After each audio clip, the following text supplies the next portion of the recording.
વીર યોદ્ધા મહારાણા પ્રતાપની જન્મજયંતિ વડોદરા શહેર મહાનગરપાલિકા દ્વારા તેઓના જન્મજયંતિ નિમિત્તે તેઓની પ્રતિમાને પુષ્પાંજલિ અર્પણ કરી અને ઉજવણી કરવામાં આવી છે। વડોદરા શહેરના પ્રથમ નાગરિક મેયર પિંકીબેન સોનીએ તેઓને પુષ્પમાળા પર અર્પણ કરી છે અને આ જ વેળાએ અનેક કાર્યક્રમોનું પણ આયોજન કરવામાં આવ્યું છે। વડોદરા મહાનગરપાલિકાના ઉચ્ચ અધિકારીઓ અને રાજનૈતિક નેતાઓ તેઓની પ્રતિમાને પુષ્પાંજલિ અર્પણ કરી અને અનેક કાર્યક્રમો નિહાળ્યા છે।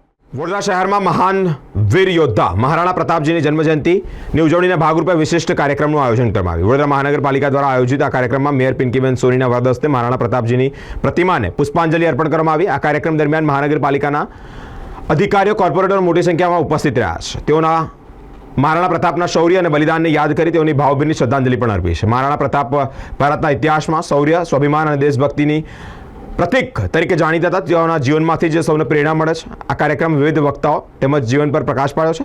આજે પણ તેમની વિચારધારાને પ્રાસંગિક બાબતે વિચાર મંથન કરવામાં આવ્યું છે।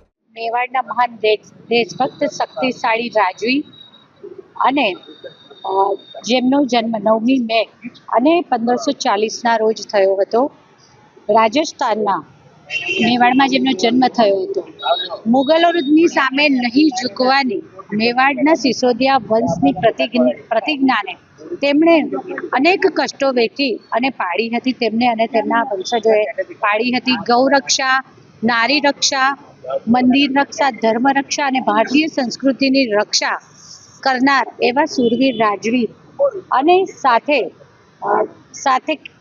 તેમના દ્વારા મેવાડના શૂરવીર અને શક્તિશાળી એવા મહારાણા પ્રતાપજી અને તેમના જન્મજયંતિના અવસર પર વડોદરાના સયાજી બાગની સામે નરહરી હોસ્પિટલની સામે આવેલા તેમની પ્રતિમા કે જે આદરણીય વડાપ્રધાન શ્રી નરેન્દ્રભાઈ મોદીજી દ્વારા જે પ્રતિમાનું અનાવરણ કરવામાં આવ્યું હતું તે સ્થળે પ્રતિવર્ષ વડોદરા મહાનગરપાલિકા દ્વારા તેમની પ્રતિમાને પુષ્પાંજલિ અર્પણ કરવાના કાર્યક્રમનું આયોજન થતું હોય છે।